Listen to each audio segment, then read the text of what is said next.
The next topic we're going to discuss on Boxing Bros. Devin Haney calls Eddie Hearn the fakest promoter because he refused to give him complimentary tickets to Joshua Dubois. So, some people are aware of this, some people are not. But apparently, Eddie Hearn rejected Devin Haney's request for tickets to the fight. So, let's get to Devin Haney. Devin Haney tweeted, "Wow. I'm in London. Eddie Hearn won't give me tickets to the fight, but kept mentioning me every chance he get. Eddie, the fakest N-word I ever met, bro." So Eddie Hearn responded to that by saying, "You asked me at 6 a.m. this morning. First, I look after my fighters. Ask someone else and drop the arrogance." So that's what Eddie Hearn said in response to Devin Haney. So apparently Devin just pulled up at 6 a.m. and thought, yeah, I'm gonna get some tickets. I don't know. That's at least Eddie Hearn's version of what happened. So then Devin Haney tweeted this.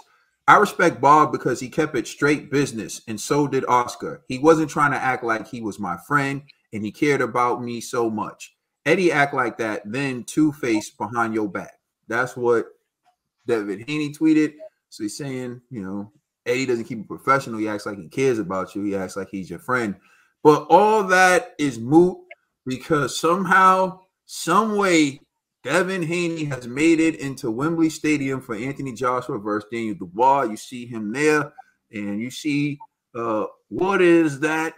Some people say it's a satchel. Some people say it's a purse. I don't know. You let me know what you think it is. But $1 trillion bill. What is your reaction to this whole little Twitter beef, the situation where Eddie Hearn didn't give Devin Haney tickets? You ain't with the team. Like, this is crazy. You thinking that? Listen, you your own boss. Own bosses buy their own tickets. You know what I'm saying? You know what I'm saying? That's what you want to use your own boss. If you talking all that boss talk, listen, he is not your friend. He is a promoter. That's on you, Devin. You know what I'm saying? That's on you, Devin. You're not one of his fighters. You didn't want to sign to him. He got to look out for his fighters first. If he had some extra tickets left over, he would have thrown you some. You know what I'm saying? But you're not a priority. You're not a priority. You know what I'm saying? And like you getting all, been on a shell. You supposed to be free. Nice business at the end of the day. It's business at the end of the day. Because you would leave him high and dry if it was to make a fight with somebody else. We know how you are. He already did that. He already did that. Exactly. You know what I'm saying? So we already know what it is with him. So if listen, Devin, you gotta stop with this type of this attitude. This is what's this word I'm looking for? This entitlement. You're entitled to something. You're not the media. You don't get a media pass. You ain't the media. You know what I'm saying? Nobody's checking on you. Is Devin gonna be at the fight? Is Devin gonna be at the fight? Nobody was checking. You wanted to be there to support AJ, right? That was your guy. You wanted to be there to support AJ, so you should have hit up AJ. You don't do only thing you do with Eddie is business.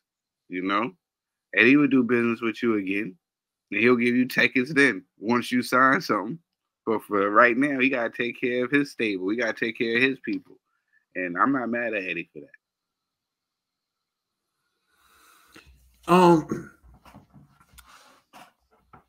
So I am on Eddie's side. However, this is the downside to the way Eddie does business. And this is one of the things that I was talking about. I agree. Eddie doesn't have to give him tickets. He's not one of Eddie Hearn's fighters. Eddie Hearn has other things to worry about. For example, his cash cow is fighting that night.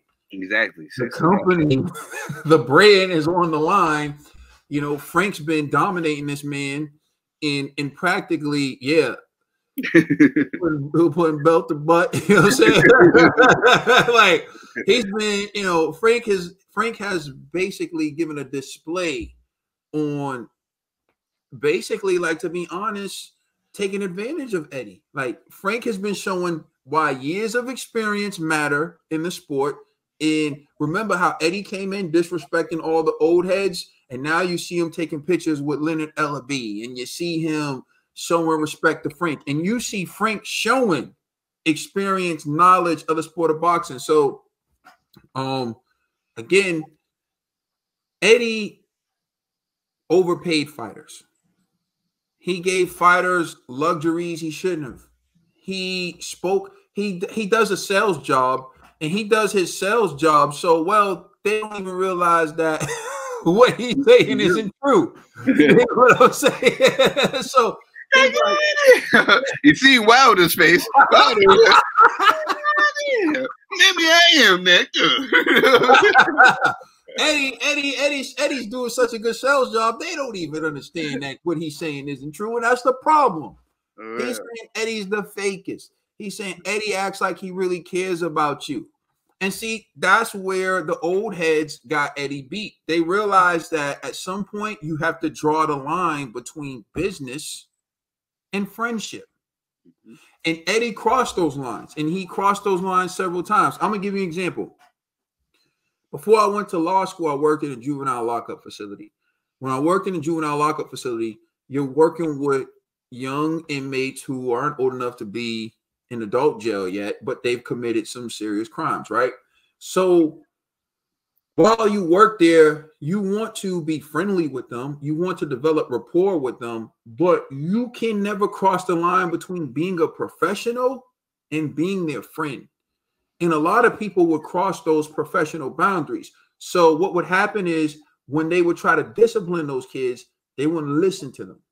So like at the risk of not snitching, I don't want to disclose certain things. But for me, my limitation was I will never ask them to do something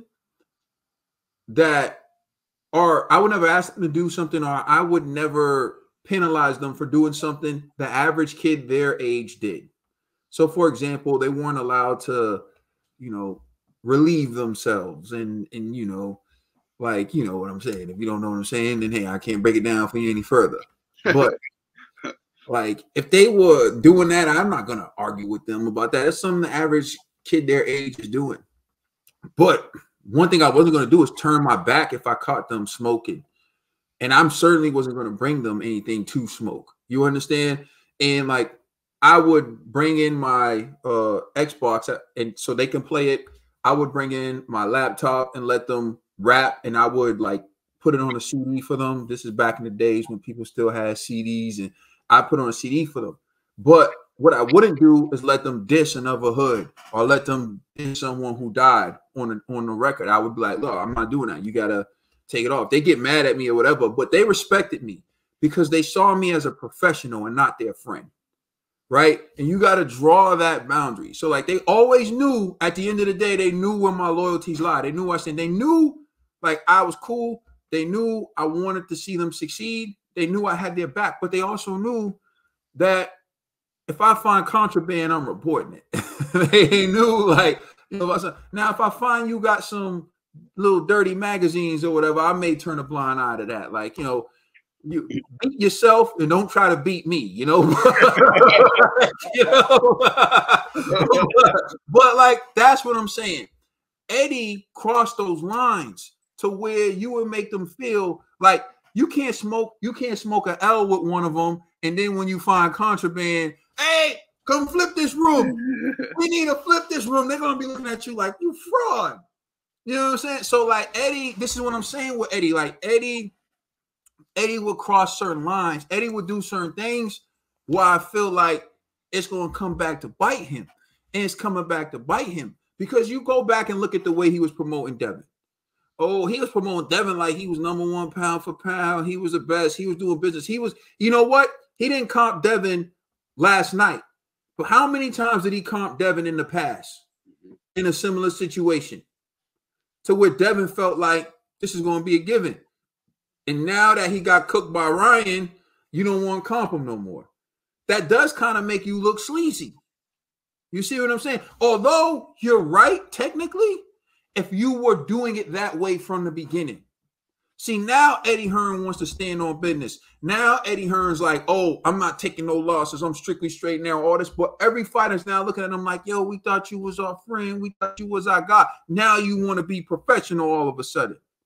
And see, that's where it's coming back to bite Eddie. That's what I've been saying from the beginning. And that's what everyone's been calling me a hater. But it's cool. You can continue to keep calling me a hater. But as the story unfolds, you guys are afraid to even click the videos now because the more it unfolds, the more you see. It's not even that I'm hating on Eddie. I actually agree with Eddie. But I think Eddie's right. But the point is, if you weren't doing business like that from the jump, this is why Devin has the arrogance. This is why Devin has the entitlement. And this is what I'm saying from the beginning. But I'm on Eddie's side on this one. But Devin may just be the monster you created, Eddie.